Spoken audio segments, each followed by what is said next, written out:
ಇವರಿಗೆ ಕಟ್ಟಕ್ಕೆ ಕಾಸಿಲ್ಲ ಅಂದರೂ ಮನೆ ಮುಂದೆ ಎರಡೆರಡು ಮೂರು ಮೂರು ಗಾಡಿಗಳು ಮಾತ್ರ ನಿಂತ್ಕೊಂಡಿರ್ಬೇಕು. ಹ್ಞೂ, ನಮ್ಮ ಜನ ಹಿಂಗೆ ಅಲ್ವಾ ಶೋಕಿ ಮಾಡೋದು. ಹೊಟ್ಟೆಗಿಟ್ಟಿಲ್ಲ ಅಂದ್ರೂ ಜುಟ್ಟಿಗೆ ಮೊಲಿಗೆ ಹೂವು ಅನ್ನಂಗೆ. ಹ್ಞೂ, ಬೇಕಿತ್ತಾ 42 ಲಕ್ಷ ರೂಪಾಯಿ ಕಾರು. ಇವ್ರ ಕಾರ್ ತಗೊಳ್ಳೋದಕ್ಕೆ ನಾವು ವಸೂಲಿ ಮಾಡಿ ಮಾಡಿ ಮಾಡಿ ಮಾಡಿ ಮಾಡಿ ಸಾಕಾಗಬೇಕು.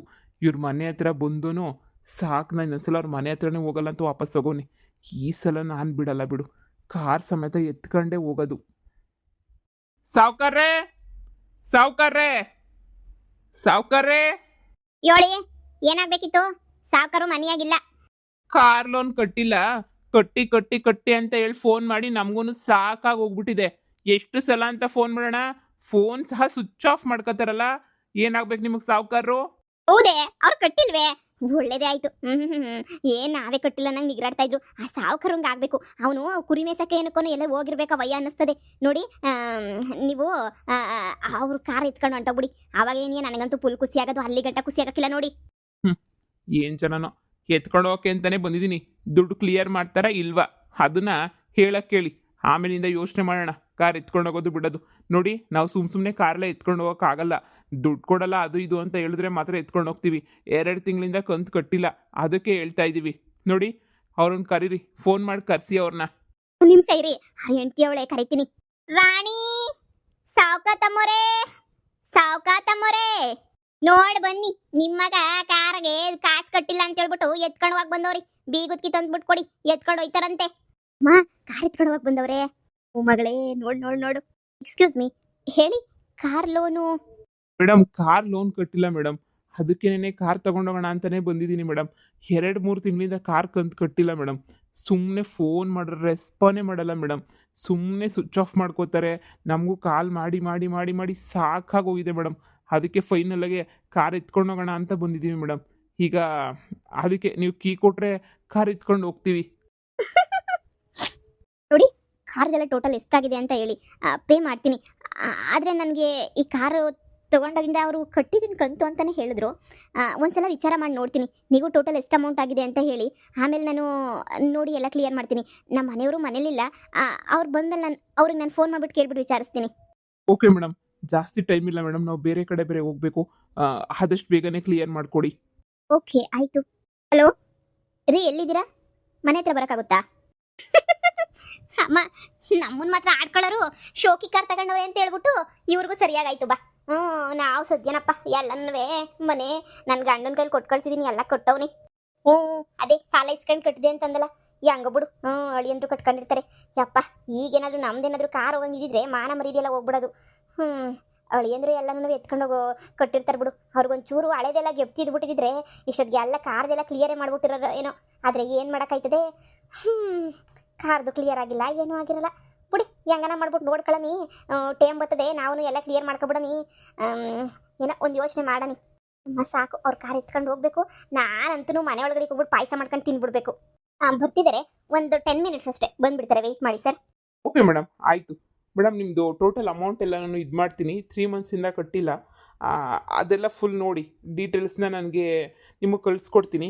ನನಗೆಲ್ಲ ಅಮೌಂಟ್ನ ನೀವು ಪೇ ಮಾಡಿಬಿಟ್ಟು ನಮಗೆ ರೆಸಿಪ್ಟನ್ನ ಕಳಿಸಿದ್ರೆ ಕಾರ್ನ ಇಲ್ಲೇ ಬಿಟ್ಬಿಟ್ಟು ಹೋಗ್ತೀನಿ ಮೇಡಮ್. ಇಲ್ಲಾಂದರೆ ಇವತ್ತು ನಮಗೆ ಸ್ಟ್ರಿಕ್ಟಾಗಿ ಹೇಳ್ಬಿಟ್ಟಿದ್ದಾರೆ ಮೇಡಮ್ ಸರು, ಕಾರ್ ಎತ್ಕೊಂಡು ಬರಲೇಬೇಕು ಅಂತ. ನೋಡಿ, ಆ ಥರ ನೀವು ತಗೋಬೇಡಿ. ನಾನು ಬಂದಿದ್ದೀನಿ ಅಲ್ವಾ, ಕ್ಲಿಯರ್ ಮಾಡೋ ಜವಾಬ್ದಾರಿ ನಂದು. ಹಾಂ, ಹೇಳಿ ರೀ, ನಿಮಗೆ ನಾನು ಕಾರ್ ತಗೊಳ್ಳೇಬೇಕು ಅಂತ ಏನಾದರೂ ನಿಮ್ಗೆ ಹೇಳಿದ್ನ ನಾನು? ಹಾಂ, ಕಾರ್ ಇಲ್ಲ ಅಂದರೆ ನಮಗೇನು ಜೀವನ ಮಾಡೋಕ್ಕಾಗಲ್ವಾ? ನೋಡಿ, ನನಗೊಂದು ಮಾತು ಹೇಳಿದ್ರೆ ನಾನೇ ಕಂತ ಕ್ಲಿಯರ್ ಮಾಡ್ತಾ ಇರಲಿಲ್ವಾ ನಾನು? ನೀವು ಯಾಕೆ ಈ ಥರ ಮಾಡೋಕೆ ಹೋದ್ರಿ? ಹಾಂ, ಸುಮ್ಮನೆ ನನ್ನ ಮಾನ ಮರ್ಯಾದೆಲ್ಲ ಹೋಯ್ತಿವ್ರ ಮುಂದೆ. ಕಾರ್ ಕಂತು ತಾನೇ, ಹಿಂಗೆ ಕಟ್ಟಿಲ್ಲ ಅಂತ ಹೇಳಿದರೆ ನಾನೇ ಕಟ್ತಾ ಇದ್ದೆ ಅಲ್ವಾ? ನೀವು ಬದಲಾಗಿದ್ದೀರಾ ಅಂತ ಅಂದ್ಕೊಂಡೆ. ನಮ್ಗೇನೋ ಬೇಕು ಈ ಶೋಕಿ ಜೀವನ? ಹಾಂ, ಇದಲ್ಲ, ಇದಕ್ಕಿನ್ನೂ ಚೆನ್ನಾಗಿರೋ ಕಾರ್ ತಗೊಳ್ಳೋಷ್ಟು ಕೆಪಾಸಿಟಿ ನಮ್ಗೆ ಐತೆ ತಾನೇ. ಮತ್ತೆ ಏನಕ್ಕೆ ಈ ಥರ ಮಾಡ್ಕೊಂಡು 3 ಮಂತ್ಸಿಂದ ಕಟ್ಟಿಲ್ಲ ನೀವು? ಉಷಾ, ನಾನು ಯಾಕೆ ಪೇ ಮಾಡಿಲ್ಲ? ನಾನು ಪೇ ಮಾಡಿದ್ದೀನಲ್ಲ ಎಲ್ಲನೂ. ಸರ್, ನಾನು ಯಾಕೆ ಪೇ ಮಾಡಿಲ್ಲ? ನನ್ನ ಕಾರ್ದೆಲ್ಲ ನಾನು ಪೇ ಮಾಡಿದ್ದೀನಲ್ವಾ ಆಲ್ರೆಡಿ. ಒಂದ್ಸಲ ಚೆಕ್ ಮಾಡಿ ನೋಡಿ ಸರ್. ನೀವು ಯಾಕೆ ಈ ಥರ ಮಾತಾಡ್ತಾ ಇದ್ದೀರಲ್ಲ? ಮನೆ ಹತ್ರ ಬರೋಂಥ ಅವಶ್ಯಕತೆ ಏನೈತೆ? ನಾನೇ ಕಂಪ್ಲೇಂಟ್ ಮಾಡಬೇಕಾಗುತ್ತೆ ಅಷ್ಟೇನೆ. ಮಂತ್ಲಿ ಇನ್ನೇನು ಸರ್, 10,000 ಕಟ್ಟೋಕ್ಕೂ ನನಗೆ ಯೋಗ್ಯತೆ ಇಲ್ವಾ? ನಾನು ಡೌನ್ ಪೇಮೆಂಟ್ನ ತುಂಬ ಜಾಸ್ತಿನೇ ಕೊಟ್ಬಿಟ್ಟು ಕಾರ್ ತೊಗೊಂಡು ಬಂದಿದ್ದೀನಿ. 10,000 ರೂಪಾಯಿ ತಿಂಗಳ ಇನ್ನೂ ಒನ್ ಡೇ ಮುಂಚೆನೇ ನಾನೇ ಫೋನ್ ಮಾಡಿರ್ತೀನಿ, ಕಟ್ ಮಾಡ್ಕೊಂಡ್ರೆ ಸರ್, ಕಟ್ ಮಾಡ್ಕೊಡಿ ಅಮೌಂಟ್ನ ಅಂತ ಹೇಳ್ಬಿಟ್ಟು. ನೀವು ಈ ಥರ ಮಾತಾಡ್ತಾ ಇದ್ದೀರಲ್ಲ ಸರ್ ನೀವು? ನಿಜ ಹೇಳ್ತಾ ಇದ್ದೀನಿ ನೀನು? ನಾನು ಯಾಕೆ ವಿಷಯ ಸುಳ್ಳು ಹೇಳಿ? ನಾನು ನಿಜನೇ ಹೇಳ್ತಾ ಇದ್ದೀನಿ. ನಾನು ಬೇಕಾದ್ರೆ ನನ್ನ ಫೋನ್ ತಗೊಂಡು ನೀನೇ ನೋಡು, ಅಮೌಂಟ್ ಕಟ್ಟಾಗಿರೋದು ಎಲ್ಲನೂ ತೋರಿಸ್ತಾ ಐತೆ. ಮುಂದೆ ಮರ್ಯಾದೆ ಹೋಗ್ತೈತೆ ಅಂತ ನಾಟಕ ಶುರು ಮಾಡ್ಬಿಟ್ರೆ ಕಣಮ್ಮ. ನಾಟಕನ ಮಾಡಲಿ ಇನ್ನೂ ಚೆನ್ನಾಗಿ ನಾಟಕ ಮಾಡ್ಕೊಂಡು ಹೋಗ್ಲಿ. ಎತ್ಕೊಂಡೋಗೋದಂತೂ ಗ್ಯಾರಂಟಿ. ನೋಡಿ, ನೀವು ಅಮೌಂಟ್ ಕಟ್ಟಿಲ್ಲ, 10,000 ಇ ಎಮ್ ಐ ಅಂತ ಯಾರು ಹೇಳಿದ್ರು? ತಿಂಗಳಿಗೆ 32,000 ತಾನೇ ಇ ಎಮ್ ಐ ನಿಮ್ಮದು? ಸರ್, ಏನು ಹೇಳ್ತಾ ಇದ್ದೀರಾ? ಒಂದ್ಸಲ ನನ್ನ ಕಾರ್ ವ್ಯಾಲ್ಯೂನ ಚೆಕ್ ಮಾಡಿ, ನಾನು ಎಷ್ಟು ಡೌನ್ ಪೇಮೆಂಟ್ ಮಾಡಿದ್ದೀನಿ ಅಂತ ಚೆಕ್ ಮಾಡಿ. ನೀವೇನು ಸರ್ ಹಿಂಗೆ ಅಂತೀರಾ?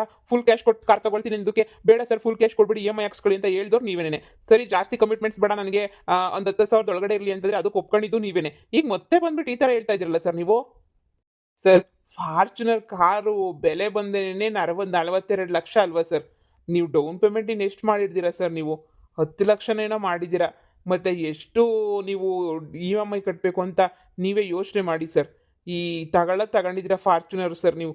ಒಂದು ದಿನನಾದ್ರೂ ಸರಿಯಾಗಿ ಅಮೌಂಟ್ ಕಟ್ಟಿದ್ದೀರಾ ಸರ್? ನಮ್ಮವರಂತೂ ಬಂದು ಬಂದು ಬಂದು ಸಾಕಾಗಿ ಇನ್ನು ಮನೆ ಹತ್ರ ಹೋಗೋದೇ ಇಲ್ಲ, ಕಾರ್ ಎತ್ಕೊಂಡ್ಬಿಟ್ಟು ಬರೋಗ್ರಿ ಅಂತ ಹೇಳ್ಬಿಟ್ಟು ನಮ್ಮನ್ನು ಕಳಿಸ್ಬಿಟ್ಟಿದ್ದಾರೆ ಸರ್ ಅವರು. ಹೋ, ಹೌದಾ? ನೀವ್ ಹೇಳ್ತಿರೋದು ಫಾರ್ಚುನರ್ ಕಾರಾ?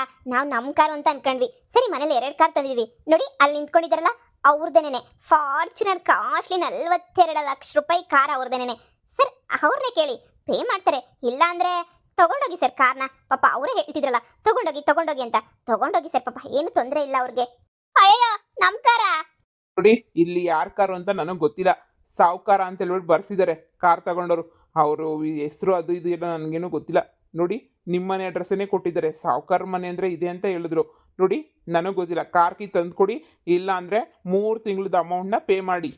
ಯವ್ವ, ಯಾಕೆ ಪೇ ಮಾಡಿಲ್ಲ ನಾವು ಕಾಸ? ನಾನ್ ಸಾಲ ಮಾಡ್ಬಿಟ್ಟು ಕಟ್ಟಿದೀನಿ. ನನ್ನ ಮಗಳನ್ನ ಕೇಳಿ, ನಾನು ಒಳಿಯನೇನಿಯ ಅಮೌಂಟ್ ಕೊಟ್ಟಿದ್ವಿ, ನಾವೇನಿಯ ಕಾಸ ಕಟ್ಬಿಟ್ಟು ಬಾ ಹೋಗ ಅಲ್ಲಿಗೆನೇನಿಯ ಅಂತ ಹೇಳ್ಬಿಟ್ಟು. ಸರಿ ಕೊಡಿ ಅತ್ತೆ, ಹೋಗ್ಬಿಟ್ಟು ಕಟ್ಬಿಟ್ಟು ಬರ್ತೀನಿ ಅಂತ ಹೇಳ್ಬಿಟ್ಟು ತಗೊಂಡ್ ಬಂದ್ಬಿಟ್ಟು ನಮ್ಮ ಒಳಿಯ ರಾಹುಲ ಅಂತ ಹೇಳ್ಬಿಟ್ಟು ಒಂದ್ಕಿದ ಚೆಕ್ ಮಾಡ್ಕೊಳ್ಳಿ. ಅವನೇನಿ ಎಲ್ಲನೂ ಕೊಟ್ಟವನಲ್ಲ ಕಾಸ. ನಂಗೆ ಸುಮ್ಕೆನಿ ಹೇಳಕ್ ಬರಬೇಡಿ ನೀವು. ಅಯ್ಯೋ, ಉಷಾ, ಎಷ್ಟು ಅಮೌಂಟ್ ಆಗುತ್ತೆ ಕೇಳಿ, ನೀನೇ ಕೊಡು. ನೀವು ಸುಮ್ಮನೆ ನಿಂತ್ಕೊಳ್ತೀರಾ? ನೀವು ಹೋಗಿ ಕೆಲಸ ಏನೈತೆ ನೋಡ್ಕೊ ಹೋಗಿ. ಸುಮ್ಮನೆ ಏನು ದುಡ್ಡು ಬರಲ್ಲ ಅಲ್ವಾ? ಸುಮ್ಮನೆ ಕೇಳ್ದವ್ರಿಗೆಲ್ಲ ದಾನ ಮಾಡಕ್ಕೆ ನೀವು ಸುಮ್ಮನೆ ಹೋಗಿ. ನಾನಂತೂ ಕೊಡಲ್ಲ. ಹೋದರ್ ಹೋಗ್ಲಿ, ಇಷ್ಟೊತ್ತು ಆಡ್ಕೊಂಡು ಹೆಂಗೆ ನಗ್ತಾ ಇದ್ರು ಅಂತ ಹೇಳ್ಬಿಟ್ಟು ನನಗೆ ಗೊತ್ತು, ನಿಮ್ಗಲ್ಲ. ನೀವು ಸುಮ್ಮನೆ ಹೋಗಿ. ಯಾರ್ದಾದ್ರು ನಮ್ಮ ಅಪ್ಪನ ಮರ್ಯಾದಿನಿ ಅಲ್ವಾ ಹೋಗೋದು, ಅದಕ್ಕೆ. ಹೋದ್ರೆ ಹೋಯ್ತು, ನೀವ್ಯಾಕೆ ತಲೆ ಕೆಡಿಸ್ಕೊಂತೀರಾ? ಹಂಗಂತ ನಾವು ಸಿಕ್ಕಿದ ದುಡ್ಡೆಲ್ಲ ಕೊಟ್ಕೊಂಡ್ಬಿಟ್ಟು ಅವ್ರು ಕೊಡೋಕ್ಕಾಗುತ್ತಾ? 32,000 ಅಂದ್ರೆ ಹತ್ತತ್ರ 1 ಲಕ್ಷ ಕಟ್ಟಬೇಕಾಗುತ್ತೆ ಅವರು. 3 ತಿಂಗಳಿಂದ ಕಟ್ಟಿಲ್ವಂತೆ. ನೋಡಿ, ನೀವ್ಯಾಕೆ ಇದ್ರ ಬಗ್ಗೆ ಯೋಚನೆ ಮಾಡ್ತೀರಾ? ನಿಮ್ಮ ಕೆಲಸ ಏನಾಯ್ತದ ನೋಡ್ಕೊ ಹೋಗಿ. ಅವ್ರವ್ರು ಮಾಡಿದ ಕರ್ಮ ಅವ್ರವ್ರೇ ಅನುಭವಿಸ್ಬೇಕು. ನಾನು ನಿಮ್ಮಷ್ಟು ಒಳ್ಳೆಯವಳಂತೂ ಅಲ್ಲ. ನಾನು ಹಿಂಗೇನೇ ಇರೋದು, ಅವತ್ತಿಂದ ಬೆಳೆದು ಬಂದಿರೋದೇ ಹಿಂಗೆ. ನ್ಯಾಯ, ನೀತಿ, ಧರ್ಮ ಅಂತ ಬಂದರೆ ನಾನು ಸಹಾಯ ಮಾಡ್ತೀನಿ. ಇಲ್ಲಿ ಯಾವ ನ್ಯಾಯನೂ ಕಾಣಿಸ್ತಿಲ್ಲ ನನಗೆ. ಹೋಗಿ ಸುಮ್ಮನೆ. ಅಯ್ಯೋ, ಅದು ಹಂಗಲ್ಲ ಉಷಾ. ನಿಮ್ಮ ಅಮ್ಮನೇ ಆಗಬೇಕು, ನಿನ್ನ ಸಿಸ್ಟರೇ ಆಗಬೇಕಲ್ವಾ ಅವಳು. ಅರ್ಥ ಮಾಡ್ಕೊ, ಅವಳು ಚೆನ್ನಾಗಿರಲಿ. ಸುಮ್ಮನೆ ಹೋಗ್ತೀರಾ ಇಲ್ವಾ? ಸರಿ, ಏನಾದರೂ ಮಾಡ್ಕೊ. ಯಪ್ಪ, ನಾನೇ ಕೊಟ್ಟಿದ್ದೀನಿ ನನ್ನ ಗಂಡನ ಕೈಲಿ ಕಾಸ. ಸಾಲ ಫಲ ಮಾಡ್ಬಿಟ್ಟು ತಂದು ಕೊಟ್ಟಿದ್ದೀವಿ ನೋಡಿ. ನೀವು ಸುಮ್ಕೇನ್ಯಾ ಚೆಕ್ ಮಾಡ್ಬಿಟ್ಟು ಇನ್ನೊಂದ್ಕಿತ ನೋಡಿ. ಇಲ್ಲ ಅಂತ ಹೇಳಿದ್ರೆ ನಾವಂತೂ ಸುಮ್ಮನಿರಕ್ಕಿಲ್ಲ. ನನ್ನ ಗಂಡ ಯಾವತ್ತೂ ಕೊಡ್ತಿದ್ದಂಗೆ ಇರಕ್ಕಿಲ್ಲ. ಅವ್ನು ದೊಡ್ಡ ಬಿಸಿನೆಸ್ ಮ್ಯಾನ್ ಆಗಿದ್ದ. ಯಾಕೆ, ಏನಾಯ್ತೆ? ಎಲ್ಲನೂ ಕಾಸ ನಿಮ್ಮ ಮಗನ ಕೈಲಿ ಕೊಟ್ಟಿದ್ವಲ್ಲ ನಾವು, ಕಾರು ಕಟ್ಟು ಅಂತ ಹೇಳ್ಬಿಟ್ಟು. ಈ ಕಾರು ಕಟ್ಟಿಲ್ಲ ಅಂತ ಹೇಳ್ಬಿಟ್ಟು ಕಾರ್ ಎತ್ಕೊಂಡು ಹೋಗಿ ಅಂತ ಹೇಳ್ಬಿಟ್ಟು ಬಂದ್ಬಿಟ್ಟವ್ರೆ. ಈ ಕಾರ್ ಎತ್ಕೊಂಡು ಹೋಯ್ತಾರಂತೆ, ನಾವ್ ಏನ್ ಮಾಡೋಣ? ಈ ಕಾರ್ ಎತ್ಕೊಂಡೋದ್ರೆ ನೋಡಿ, ನಿಮ್ಮ ಮಗನ ಫೋನ್ ಕೇಳಿ. ಲೇ ಮಾಡೆ ಫೋನ್, ನಿನ್ ಗಂಡಂಗೆ ಕಾಸು ಕಟ್ಟಿದ್ಯಲ್ವಾ ಕೇಳು ಅನ್ನು. ಕಾಸು ಕಟ್ಟಿರ್ಬೇಕು ಕೇಳಿ ಒಂದ್ಕಿತ. ಏನ್ ಹೇಳ್ತಾ ಇದೀಯಾ? ಕಾಸು ಕಟ್ಟಿಲ್ವಂತ? ನಾವೇನು ನೀ ಸಾಲ ಮಾಡ್ಬಿಟ್ಟು ಕೊಟ್ಟಿದೀವಿ ನೋಡಿ, ಕಟ್ಟಿ ಅಂತ ಹೇಳ್ಬಿಟ್ಟು. ಮೇಡಮ್, ನಮ್ಗೇನಾದ್ರೂ ಲೂಸಾ ಸುಮ್ನೆ ಬಂದು ಕಾರ್ ಕೀ ಕೇಳಕ್ಕೆ? ನೋಡಿ ಮೇಡಮ್, ಕಾರ್ ಕೀ ಕೊಡಂಗಿದ್ರೆ ಕೊಡಿ, ಇಲ್ಲಾಂದ್ರೆ ನಮ್ಮ ಹತ್ರ ಆಲ್ರೆಡಿ ಇನ್ನೊಂದು ಕೀ ಇದೆ, ತಗೊಂಡು ಹೋಗ್ತೀವಿ ಅಷ್ಟೇ. ನಿಮ್ಮನ್ನ ಕೇಳೋ ಅವಶ್ಯಕತೆ ನಮ್ಗಂತೂ ಇಲ್ಲ. ಆಲ್ರೆಡಿ ಕೀ ಕೊಟ್ಟಿದ್ದಾರೆ. ನಾವು ಎಲ್ಲಾನು 3 ತಿಂಗಳಿಂದ ನೋಡ್ತಾನೆ ಇದೀವಿ ಮೇಡಮ್. ನಾವು ಫೋನ್ ಮೇಲೆ ಫೋನು ಮಾಡಿ ಮಾಡಿ ಮಾಡಿ ಸುಸ್ತಾ ಹೋಗ್ಬಿಟ್ಟಿದೀವಿ. ನೋಡಿ, ನೀವು ಯಾವ ಫೋನು ರೆಸ್ಪಾಂಡ್ ಮಾಡಿಲ್ಲ. ಸೊ ನಾನು ಕಾರ್ ಎತ್ಕೊಂಡು ಹೋಗ್ತಾ ಇದ್ದೀನಿ ಅಷ್ಟೇನೆ. ಇದ್ರ ಮೇಲೆ ನೀವು ಏನಾದರೂ ಮಾಡ್ಕೊಳ್ಳಿ. ಶೋಕಿ ಕಾರ್ ತಗೊಳಕ್ಕಾಗುತ್ತೆ, ಆದರೆ ಕಾರ್ ಇ ಎಮ್ ಐ ಕಟ್ಟಕ್ಕಂತೂ ಆಗಲ್ಲ ಅಲ್ವಾ? ಫೋನ್ ಮಾಡಿದ್ರೆ ರೆಸ್ಪಾಂಡ್ ಮಾಡಲ್ಲ, ಕಟ್ ಮಾಡೋದು, ಸ್ವಿಚ್ ಆಫ್ ಮಾಡ್ಕೊಳ್ಳೋದು.